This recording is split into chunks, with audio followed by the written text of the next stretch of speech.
All right, this is Carbon County Commissioner Chris Lukasevich. I'm just getting ready to start here. I had about 10 or 15 minutes, getting within an hour or two at the end of the day, so I thought I'd come together and kind of make some comments in regards to the state or the county event that took place this morning at Blue Mountain Resort. Up there at the ski resort up on top of the hill, right? Out just outside of Palmerton, in Little Gap. So I'm just kind of moving things around here a little bit, and then I'm going to have a few minutes, some comments, or really it's my perception on the state of the quote-unquote the county. And I think most people know when I'm speaking about the state of the county, I'm talking about county with a capital C, and that's referring to the government of Carbon County. So I just got one or two more pushes here, and then I'm going to go ahead and get started on this beautiful low 80 degree sunny day here in Jim Thorpe, the seat of Carbon County. And again, I'm Carbon County Commissioner Chris Lukasevich, coming to you late in the afternoon from 2 Hazard Square here in my office in the Carbon County Administration building. And so what I wanted to do after sitting through, I probably went from about 8 o'clock this morning, had a little bit of a social coffee and stuff till 8:30, then till about 10:30. After sitting about 2 hours of perceptions on the state of the county, had LVHN, St. Luke's, Representative Dan Muser, a representative from Doyle Heffley's office, had one of my colleagues speak, Commissioner Notstein, had the director of Carbon County Technical Institute speak too, which was a very passionate, very good conversation or information that he presented. Matter of fact, I found him to be the most interesting and most enlightening, and partly maybe that was due to because I had the opportunity to tour both the new St. Luke's, which was about 8 months ago when that opened, and then the new LVHN hospital, and attend those openings. So I was pretty familiar with what St. Luke's and LVHN were doing here in Carbon County, which is just incredible. Imagine within a few miles of each other, we have 2 state-of-the-art hospitals opening within our county. Incredible, and I suspect there is nothing like it that has occurred in any other of the 3,006 counties in the United States of America, at least this year, to have such 2 state-of-the-art facilities open in such a short period of time. So let me talk about a perspective on the state of the county.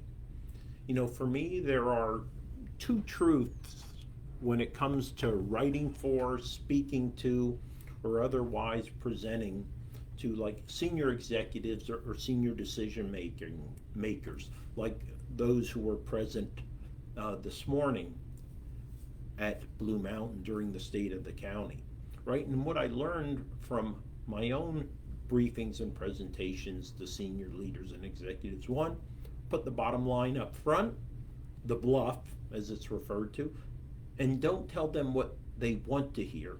Tell them what they need to hear. And I'm passionately assertive, so you would expect nothing else from me than putting the bottom line up front and telling you or any individual what they need to hear, not what they necessarily want to hear. And a big difference. I often repeat this, but too few folks do understand. County commissioners do not run Carbon County. County commissioners run county government. That is, the Board of Commissioners manages and administers what is actually about 3/5 of quote-unquote what we believe or perceive to be county government. We definitely don't control the more than 64,000 residents living within this 387 square miles, subdivided into 23 lower political subdivisions that we refer to as municipalities, right? Townships and boroughs. So keep that in mind. Again, county commissioners don't run the county, we run county government. And I tend to refer to county government as the county, capital C. Now, if I were to place an overall grade on the county government, and its provisioning of services, I'd have no hesitation in saying a C minus, B plus. However, there are stellar performers all along that dotted landscape of county government with varying degrees of effectiveness, efficiency, responsiveness, and customer satisfaction. And I'm going to get back to that here in a little bit. But sticking with the bottom line up front, I thought I'd give kind of insider's perspective of what I felt within the last 12 months for the most part, the most notable decisions made by this board of commissioners. Because keep in mind, the decisions we make more than anything else impact the state of county government, right? Comes decisions, comes repercussions, or some type of effect, right? I think not necessarily in order of priority or significance, but I think divesting of the county railroad, sale of the county railroad, it was an incredible liability. We did have some derailments even recently prior to the sale, had one in Nesquehoning. Fortunate no one was injured. It was no question, excuse me, that the county government didn't have the expertise to monetize the railroad. We owned it for decades, and literally $50,000 or $60,000 a year were coming in off that railroad. Wasn't even enough to maintain it. Critically important that has occurred in the last year was the hiring of some now seemingly indispensable leaders. And I say leaders because I really think we've been so fortunate.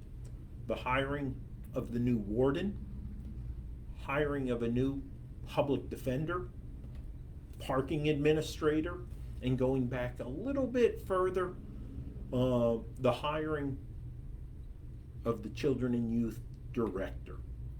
We selected excellent leaders, and in the prison, public defender's office, parking, children and youth services, I sincerely and honestly believe we have grown leaps and bounds in our ability to provide our required services, right, in those realms. And it's all because of selecting the right leaders, not simply selecting administrators or managers, but true leaders in those four offices. And tying back into the prison, I would say, we recently contracted with Prime Care. Up until really just about 4 to 5 weeks ago, we were actually managing, for the most part, our own prison medical. What a liability, what a challenge that was. So I think the selection of Prime Care to manage our medical services at a prison, extremely important, extremely prudent decision. And lastly, an investment that we have made in our individuals, continuing to support training and education of our employees. I do not recall in the past 12 months any request for training or education coming across my desk or my colleagues that was not approved. From time to time there are always some questions maybe about the cost and that, but at the end of the day, I don't recall turning down an opportunity for an employee to attend training, be it in person or virtual. And this included, I think, some great leadership training. Leadership Carbon, which is run and managed by the Carbon Chamber and Economic Development Corporation. So right here, locally, all the way to NACO's, National Association of Counties, 12-week virtual leadership academy, which Colton Powell, former Secretary of State, former Chairman Joint Chiefs of Staff, plays an integral role in that leadership academy. So we're continuing to invest. So those are the kind of the four notable decisions that have had notable impact over the last 12 months and will continue into the future. So shortcomings, right? And you know, I am not averse to pointing out shortcomings and deficiencies, be it my own or in the organization in which I now serve and work. The lack of a county government strategic plan. Carbon County, the government, it has no vision, has no clear purpose, no method, lines of effort, no end state. And there's no question that without a strategic vision, without an operational design for my military friends, that purpose, method, end state, without that, you are rudderless, right? You're in a constant reactive mode. And that's what we are here in county government. There is no forward thinking, there is no forward planning. And in that light, associated with that, is we continue to live and operate on a one-year budget plan, right? So in about August, September, we start the budget process for 2023. We'll finish it by Thanksgiving, publish it, and in December, before the end, December 31st, I believe it is, we have to have an approved budget. Doesn't have to be a balanced budget, but we have to have an approved budget. But that's it. So we're planning for 2023, but we're not looking out to 2024, 2025, 2026. And that is simple forecasting that can be done, right? You take estimates of increasing costs, the CPI, how much that's going to go up, the fact that certain vehicles will reach the end of its life cycle during that 4-year period, right? You can get a pretty accurate understanding of where your budget is going. And that would help at least start shaping the environment, informing the environment about maybe potential tax increases, or maybe ways you can continue to trim the budget or hold back some of the adverse impacts of, for example, inflation. But again, there's no forward thinking. So a big issue over the past 12 months. Grateful leadership. A friend of mine, Judy, who lives just up the street in the Purple House, wrote books on the power of acknowledgement and grateful leadership, right? Recognizing individuals, from a pat on the back to public pronouncements. I think we lack in county government grateful leadership. We don't publicly recognize individual achievement internal to county government. When it comes to us, we tend to highlight it. But we're not taking the initiative to acknowledge the great work that is being done in so many of the departments that fall under the Board of Commissioners, in the row offices, and in the courts. And lastly, and some people would question this, I don't hesitate to say it, the failed decision that is literally going to cost you, your children, my children, from now for decades to come. And that was the failure to follow through with the purchase of 410 Center Avenue in Jim Thorpe, right, the former school district office. This will be the I told you so moment for me. And it's already playing out, and I'm watching it unfold weekly. So keep that in mind, the I told you so. Failure to purchase 410 Center Avenue. You wait till the October, January, so this October, November, December, January time period, when numbers start coming in for the purchase of 525 Iron Street, and then for the courthouse renovations. And we'll be thinking about the actions we could have taken this year that would have significantly reduced the costs associated with those capital projects. More to come. So, going forward, right, because that's also part of state of the county. What occurred in the past 12 months, good and bad. Going forward, what do we need to do? We either need to invest or divest Packard and Yards. Spent over 3 years trying to assess the viability of a solar farm, alternative energy production down there.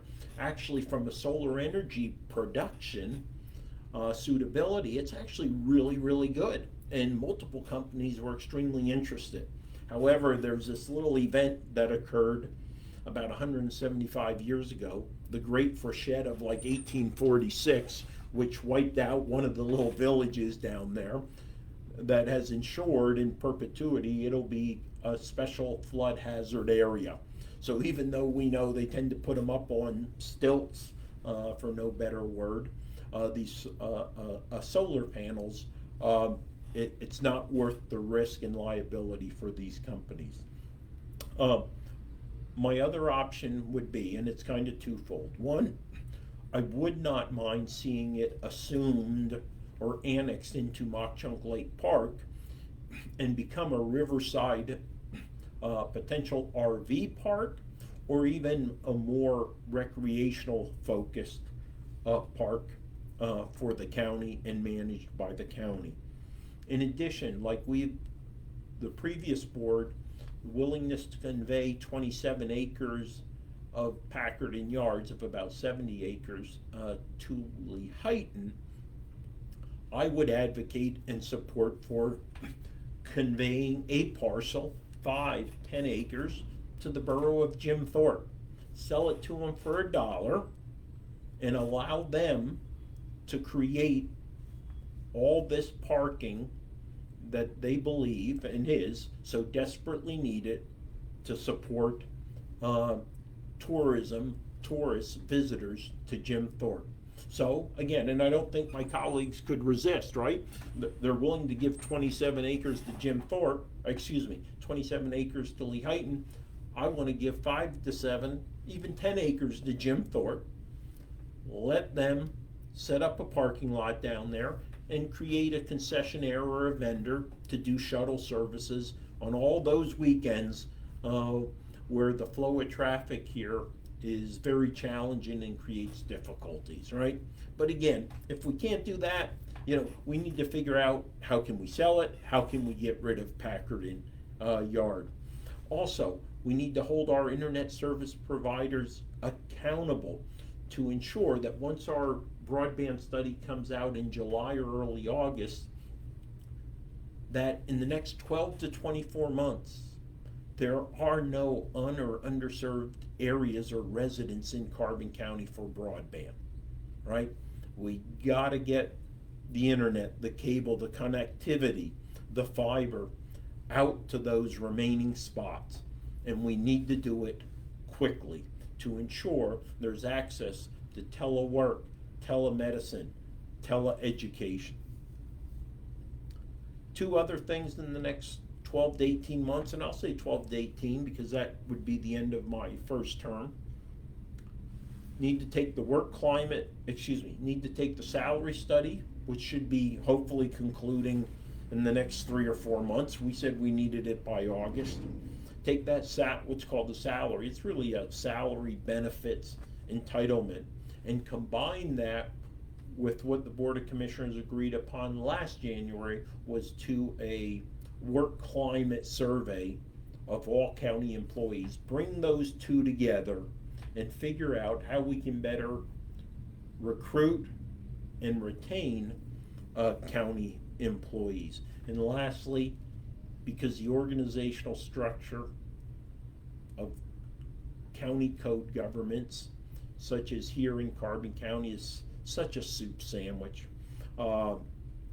Dysfunctional organizational structure. I truly believe we need a ballot measure to look at the establishment of a government study commission to consider if another form of organizational structure of county government is not better than this 3-person commissioners, both executive and legislative body combined, which of course leaves no true system of checks and balances where you have a legislative and an executive branch. And I'm talking home rule. We really need to study it. A lot of our problems don't come from challenging employees, because we have a lot of great employees. It comes from an organizational structure which just does not facilitate or create the conditions structurally, decision-making wise, for effective, efficient provisioning of county services.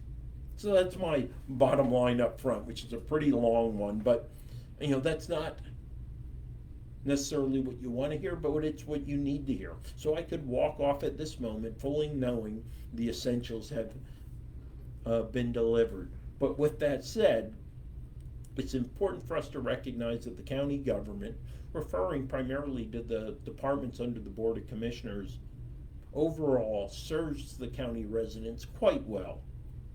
And there's probably 4 demographic groups to which we provide significant focus and attention.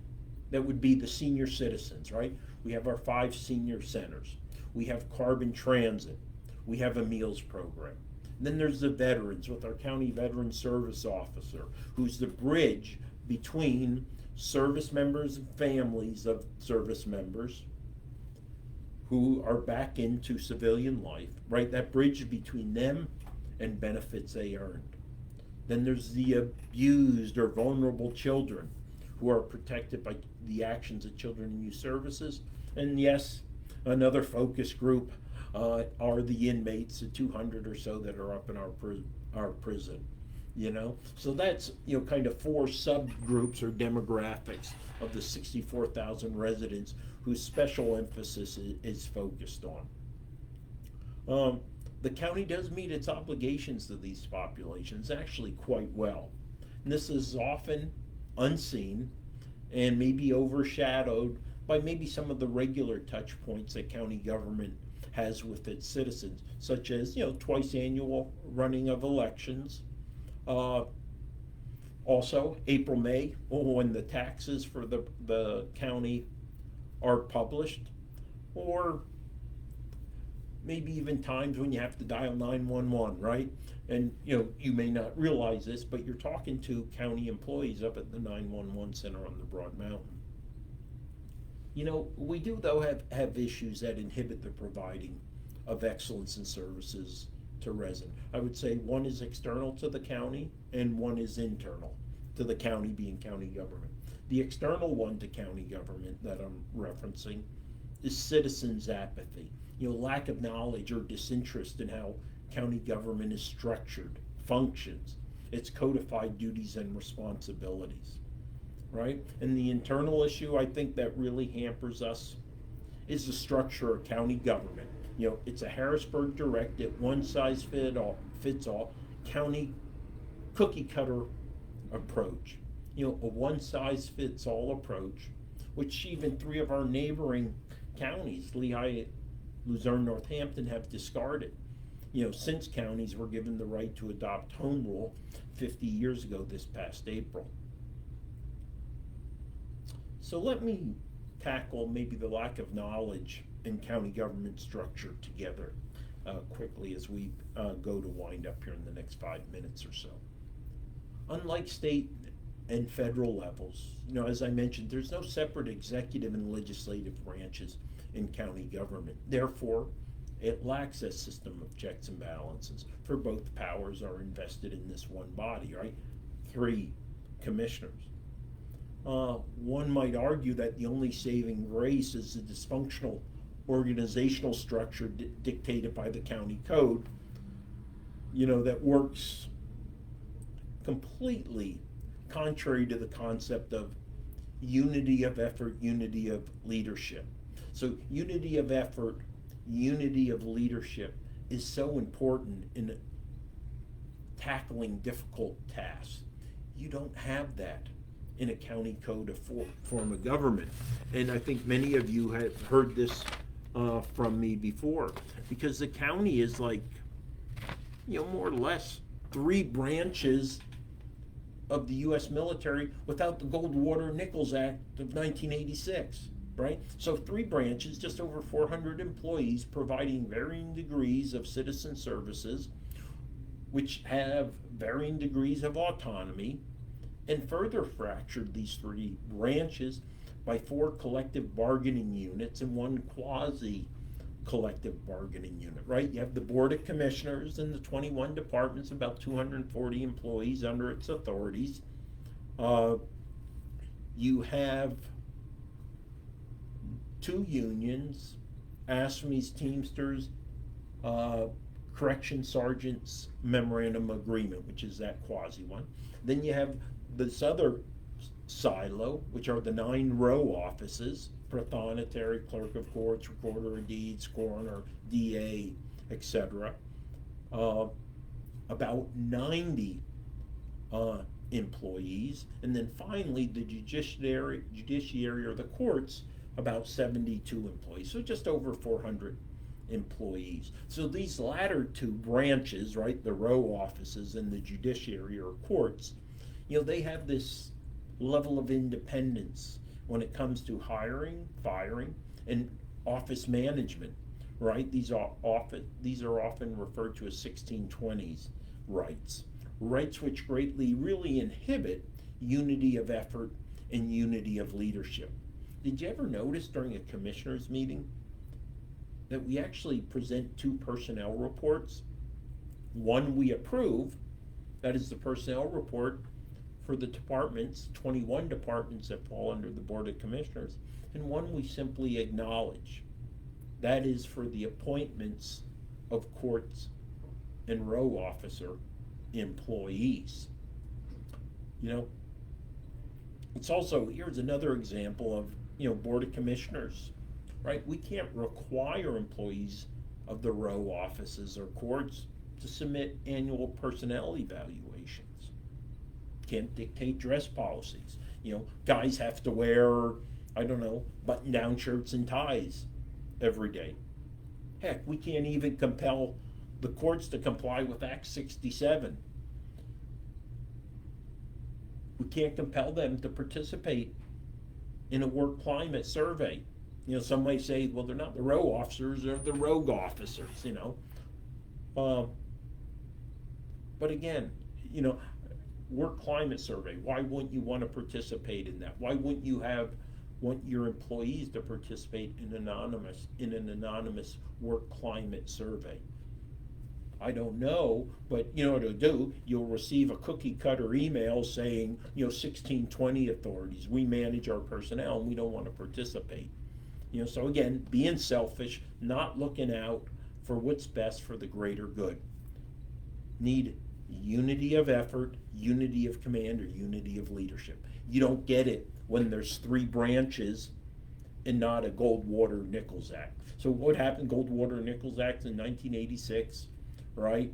Signed into law, brought our Army, Navy, Air Force, Marines into a joint environment, right?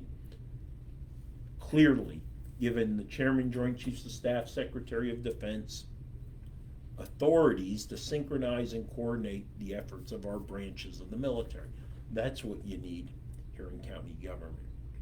I do have to admit, though, that the commissioners do have the sole authority for budget approval, signing contract, and set the hours of operations. And we do have a collective majority on the salary board, so we can significantly input, county employee salary, regardless, if they're under a row office or the courts. So there are stick and carrot options available. I haven't seen the carrot work well around here at all. But at the same time, I haven't seen sufficient use of the stick to compel compliance, to ensure unity of effort. I do remain totally convinced that unless the structure of county government is modified, more in line with private enterprise, right? CEO, COO, Chief Executive Officer, Chief Operating Officer, guided by a board of directors kind of concept. Unless we adopt an organizational structure, a hierarchy more like that, unless there are uniform and enforceable personnel policies and procedures, this county government will never maximize its potential to provide citizens excellence in services. It's just not going to happen. So again, for some, that may not be what you want to hear, but that is what you need to hear. County government is dysfunctional. It's dysfunctional by design, and it can only be fixed by redesign. So, well, I guess there's probably, this morning what I would have said, probably one last thought on this topic, which helps frame the problem with Carbon County government. And I probably would have done it in the form of a hypothetical question to these individuals, these senior executives, leaders in the business, the banking, the tourism industry here in Carbon County.